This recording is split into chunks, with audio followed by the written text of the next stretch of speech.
Olá, muito bom dia. Eu sou Carla Vatier. Hoje é sexta-feira, 26 de abril. A partir de agora, estamos juntos no Brasil em Dia, com muita informação e serviço para você. Veja agora os destaques desta edição. Câmara instala comissão especial para discutir a nova Previdência. Governo refez cálculos. Economia com a reforma pode passar de 1 trilhão e 200 bilhões de reais em 10 anos. A ação integrada busca melhorar o atendimento e a gestão em hospitais federais no Rio de Janeiro. Fique com a gente. O Brasil em Dia já está no ar.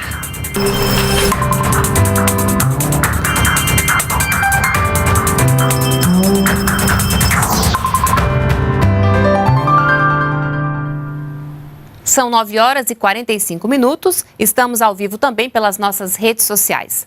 Comissão especial que vai analisar a nova Previdência na Câmara dos Deputados é instalada e já tem presidente e relator. A repórter Selma Dias está acompanhando esse assunto e conversa agora com a gente. Olá, Selma, bom dia. Oi, Carla, bom dia a você e a todos. Olha, o governo teve uma semana bem sucedida aqui na Câmara. A reforma da Previdência avançou como esperado. A comissão especial que vai discutir ali o conteúdo da proposta foi instalada, né, já está pronta para funcionar. E aí essa comissão tem presidente e relator. A presidência ficou com o deputado Marcelo Ramos, do PR, que tem a função ali de comandar os trabalhos.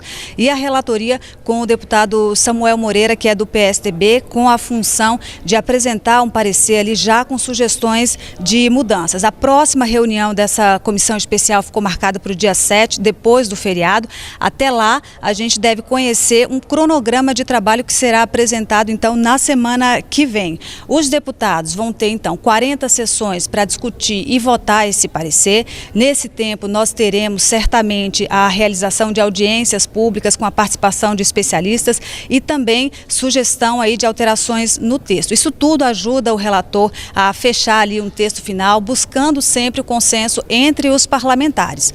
2 pontos já estão sendo questionados na comissão, que são os que tratam do benefício de prestação continuada e também da aposentadoria rural. Se esses pontos forem retirados do texto, há previsão de que haja uma redução de 127 bilhões de reais em 10 anos, segundo cálculos aí da própria equipe econômica. O governo, claro, não quer abrir mão de nenhum ponto, já disse que vai brigar pela aprovação integral dessa proposta e ontem apresentou dados concretos, completos, que mostram os impactos financeiros da reforma da Previdência, assunto que a gente acompanha agora na reportagem de Gabriela Noronha. Se a proposta enviada pelo governo for aprovada como está, a economia deve chegar a 1,23 trilhão de reais em 10 anos. O número é 15% maior que o divulgado inicialmente quando o texto da proposta de emenda à Constituição foi apresentado ao Congresso Nacional em fevereiro. Por isso, o secretário especial da Previdência defende a aprovação integral do texto. Nós estamos propondo um projeto de 1 trilhão 236 bilhões de reais. Esse projeto nós vamos defender. Nós acreditamos que quanto maior o impacto fiscal, maior a capacidade do governo de resolutividade no sentido de fazer os investimentos necessários para alcançar o conjunto da sociedade brasileira. Rogério Marinho chamou a atenção para o fato de ser a primeira vez em 20 anos que o governo divulga os dados que embasaram o cálculo da economia obtida com cada item da reforma, antes da discussão do mérito da matéria. Nós queremos uma discussão transparente, cristalina, em que a sociedade possa acompanhar. E eu disse em várias ocasiões que o nosso interesse era que qualquer mudança, qualquer concessão, qualquer acréscimo ou decréscimo no texto, ele pudesse ser acompanhado pela sociedade, tanto no aspecto da mudança por si só, mas como o impacto fiscal que isso poderia resultar. Olha, dá para ver que vem muita negociação por aí nos próximos meses entre o Executivo e o Legislativo. Volto com você, Carla. Um bom fim de semana a todos. Obrigada. A gente segue então acompanhando esse assunto. Muito obrigada. Bom fim de semana para você também. Bem, a gente vai agora até o Palácio do Planalto conversar com a Gabriela Noronha, que tem informações sobre a agenda do presidente da República. Olá, Gabriela. Bom dia para você.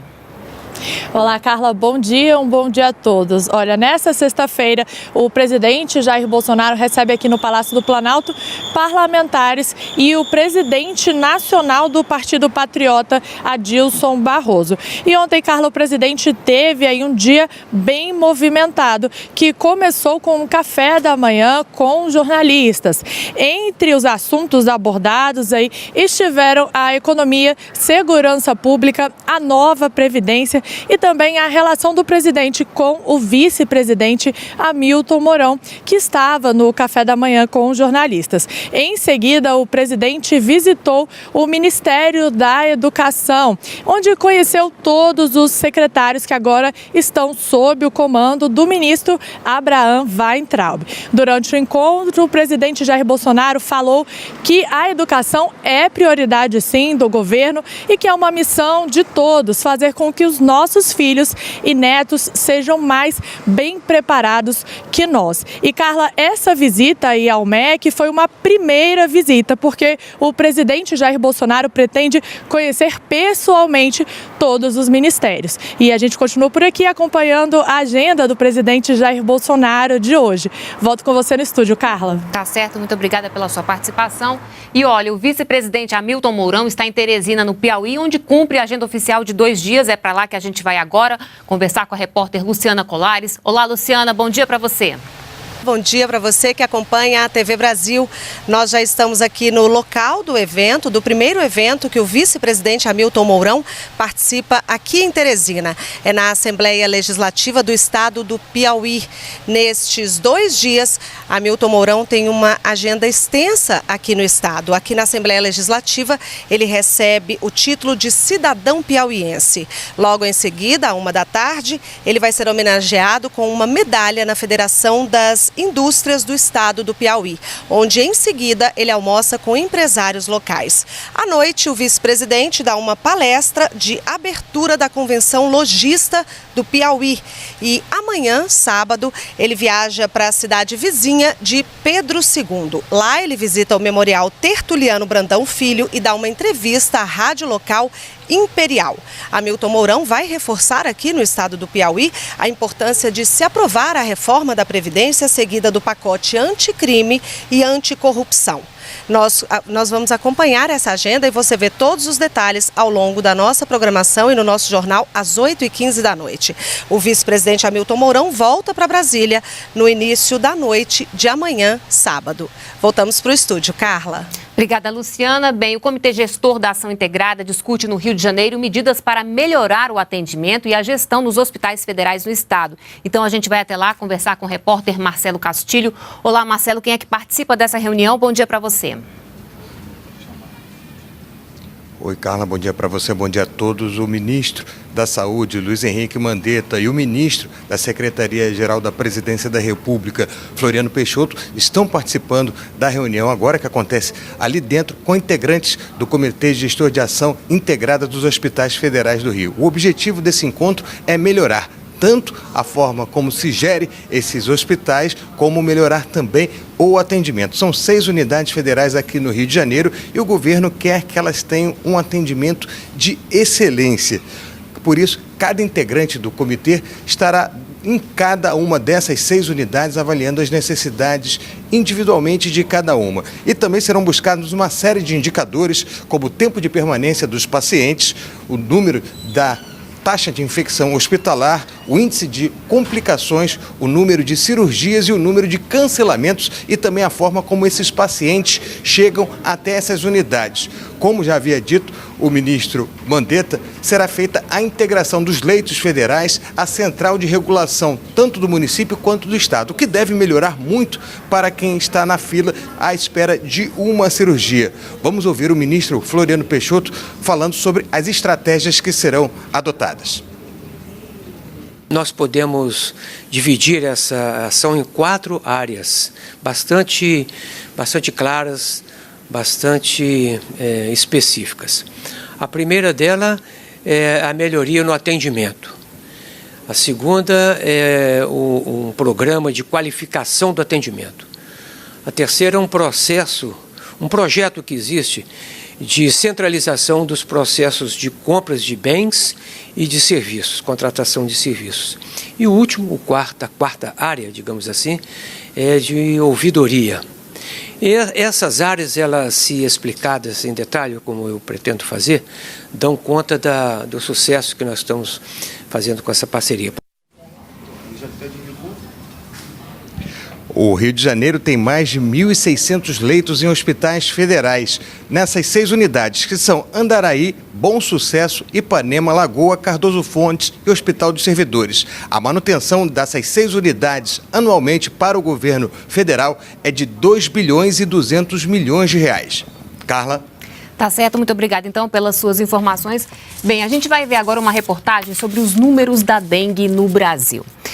A dengue matou 86 pessoas nos 3 primeiros meses do ano. Isso equivale a um aumento maior que 170% em relação ao mesmo período do ano passado. O número total de casos foi maior ainda, são mais de 300 mil. E os registros continuam mesmo depois do fim do verão. Entulho, lixo, pneu. Todo mundo sabe que isso pode servir de criadouro para o mosquito Aedes aegypti. Mesmo assim, muitos lugares continuam deste jeito. Tem pneu, às vezes tem aqueles copinhos de Danone, tem um monte. E aí, muitos limpam, outros não estão nem aí, sabe? É assim. O número de casos de dengue disparou no país. De janeiro a março, foram mais de 320 mil casos confirmados, um aumento de 300% em relação ao mesmo período do ano passado. A maior incidência está no estado do Tocantins, com mais de 680 casos por 100 mil habitantes.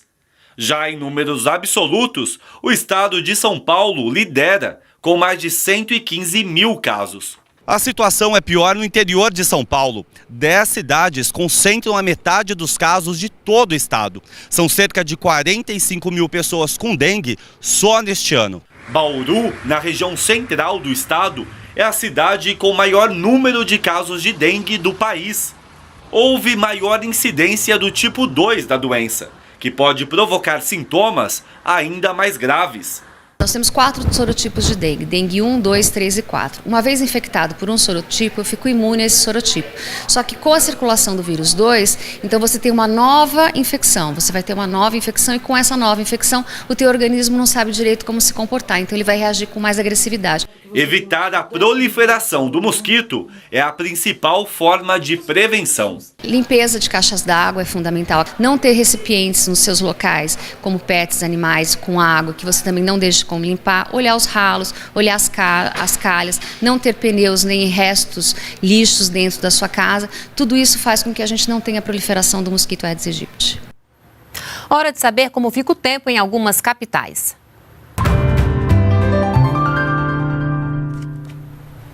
Fim de semana chegando, vamos então ao mapa. Olha só, em Boa Vista nós temos pancadas de chuva.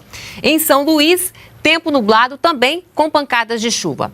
Em Cuiabá pode chover de tarde. No Rio de Janeiro nós temos céu parcialmente nublado.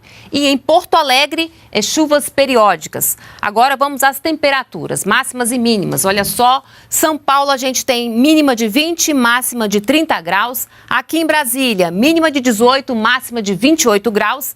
E em Recife, mínima de 24 e máxima de 29 graus.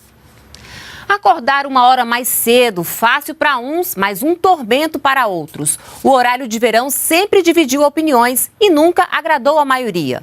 Com a tecnologia, a economia de energia que no passado justificava a permanência do horário já não ocorre. Por isso, o governo revogou o decreto e o horário de verão não existe mais. Nas ruas, a gente encontra quem gosta. Para quem gosta de acordar cedo, quem pratica atividade física, né? Eu acho que o tempo rende mais. No horário de verão eu posso correr mais tarde. Para mim eu preferia que continuasse, mas eu sei que para outras pessoas que têm que acordar cedo, levar filho à escola é meio complicado porque tá ainda escuro de manhã, né? Pois é, Daisy, e é bem mais fácil encontrar quem deteste o horário de verão. Pelo menos onde eu moro, a energia 5 horas da tarde está tudo acesa, as lâmpadas públicas, né? E de manhã a mesma coisa. Eu tenho uma mãe que é diabética e isso prejudica muito ela. Os horários de remédio mudam, todo o sistema do corpo dela muda por causa do horário de verão. Eu também não gosto. Descontrola totalmente, a gente acorda muito mais cedo, tem que acender mais luzes. A Zara está certa, do ponto de vista técnico, o horário de verão não faz mais sentido. As mudanças na sociedade, nos horários de entrada e saída do trabalho e, principalmente, a evolução dos equipamentos elétricos, agora mais modernos e eficientes, fizeram com que a economia de energia que havia no passado se tornasse praticamente nula. Para quem tinha que acordar 1 hora mais cedo que o habitual, a mudança podia afetar até o rendimento no trabalho. E o efeito sobre o nosso relógio biológico também foi levado em conta. Questão da economia, o horário de pico, né, era mais para as 15 horas. Então não tinha mais a razão de ser, não economizava mais energia, né? E na área de saúde, mesmo sendo 1 hora apenas, mexia com o relógio biológico das pessoas. Antônio concorda com o presidente, acha que os funcionários podem render mais. A partir do momento que nós não temos que mudar o nosso roteiro, a gente produz muito mais. Eu sou a favor, bastante a favor mesmo.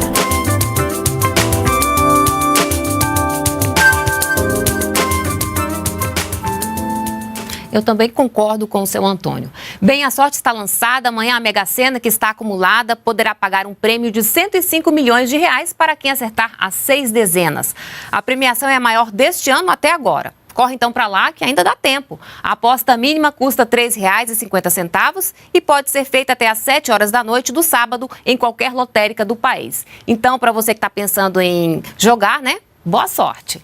O Brasil em Dia termina aqui. Nos acompanhe também pelas redes sociais. Muito obrigada pela companhia. Eu volto na segunda-feira.